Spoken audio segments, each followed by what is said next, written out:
అవగాహన అంటే కేవలం సమాచారం కాదు. సమాచారాన్ని అర్థం చేసుకోవటం. అర్థం చేసుకున్న దాన్ని జీవితంలో అమలు చేయటం. మన చు మన చుట్టూ జరుగుతున్న విషయాలపై చైతన్యం కలిగి ఉండటం. అవగాహనకి ఉదాహరణ ఆరోగ్యంపై అవగాహన ఉందా? చదువుపై మీకు అవగాహన ఉందా? ఈ సమాజంపై అవగాహన ఉందా? అవగాహన లేకపోవడం వల్ల ఎంతోమంది తమ ఆరోగ్యాన్ని కోల్పోతున్నారు. ఎంతోమంది మోసపోతున్నారు. ఎంతోమంది తప్పు నిర్ణయాలు తీసుకుంటున్నారు. ఈరోజు యువత చేతుల్లో భవిష్యత్తు ఉంది. కానీ అదే యువత తప్పుదారిలో వెళ్తే వాళ్ళు వెళ్ళే తప్పుదారి మత్తు పదార్థాలు, సోషల్ మీడియా దుర్వినియోగం, తప్పుడు స్నేహాలు. అవగాహన ఒక వ్యక్తితో ఆగకూడదు. ఇది కుటుంబం నుంచి మొదలవ్వాలి. తల్లిదండ్రుల మాటలు వినాలి. గురువుల్ని ఆదర్శంగా తీసుకోవాలి. సమాజంపై బాధ్యత ఉండాలి. అవగాహన పెరగాలంటే మనం ఏం చేయాలి? మొట్టమొదటిగా చదవాలి. తర్వాత వినాలి. తర్వాత ప్రశ్నించాలి. ఏది తప్పో ఏది ఒప్పో గుర్తించాలి. మార్పు ఎవరో చేస్తారని ఎదురు చూడకండి. ఆ మార్పు మనమే కావాలి. ఈరోజు మనకు అవగాహన ఉంటే రేపటి తరానికి మంచి భవిష్యత్తు ఇవ్వగలం. మనిషిగా పుట్టిన ప్రతి ఒక్కరికి ఒక బాధ్యత ఉంటుంది. ఆ బాధ్యత పేరే అవగాహన.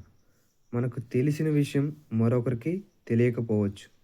మనకు అర్థమైన నిజం ఇంకొకరికి అబద్ధంగా అనిపించవచ్చు.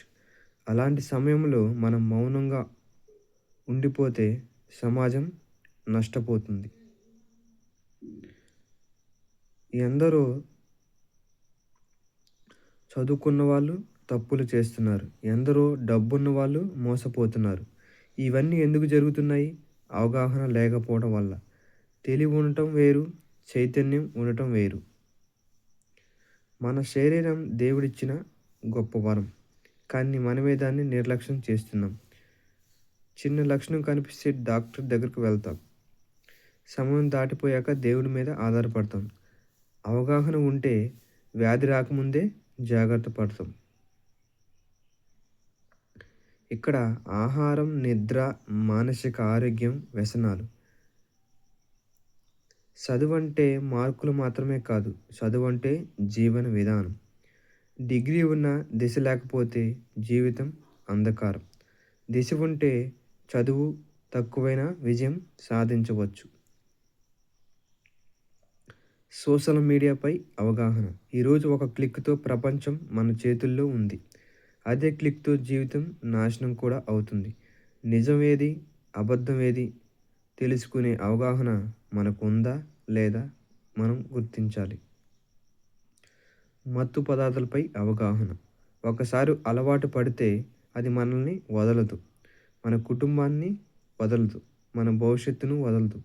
ఇది స్టైల్ కాదు, ఇది స్లో పాయిజన్. మహిళలపై గౌరవం అవగాహన. మహిళ అంటే మన బలహీనత కాదు. మహిళ అంటే భవిష్యత్తుకు పునాది. గౌరవం చట్టం వల్ల రావటం కాదు, అవగాహన వల్ల రావాలి. కుటుంబంలో అవగాహన. తల్లిదండ్రులు మాట్లాడాలి. పిల్లలు వినాలి. పిల్లల్ని ప్రశ్నించాలి. తల్లిదండ్రులు అర్థం చేసుకోవాలి. ఇదే ఆరోగ్యకరమైన కుటుంబం. సమాజం మార్పు ఎలా వస్తుంది? ఒక వ్యక్తి మారితే ఒక కుటుంబం మారుతుంది. ఒక కుటుంబం మారితే ఒక గ్రామం మారుతుంది. అవగాహన అంటే స్టేజ్ మీద మైక్ పట్టుకొని మాట్లాడటం కాదు. అవగాహన అంటే మనలోనే ఒక ప్రశ్న మొదలవటం. నేను చేస్తుంది సరైనదేనా? నేను నమ్ముతుంది నిజమేనా? నేను అనుసరిస్తున్న దారి నన్ను ఎక్కడికి తీసుకెళ్తుంది? ఈ ప్రశ్నలు మనలో పుట్టినరోజే అవగాహన మొదలవుతుంది. ఆలోచించిన మనిషి బతికున్న శవం. ఎవరో చెప్పారని నమ్మటం, ఎవరో చేస్తున్నారని అనుసరించటం, ఎవరో నడుస్తున్నారని నడవటం ఇది జీవితం కాదు, ఇది నియంత్రిక జీవనం.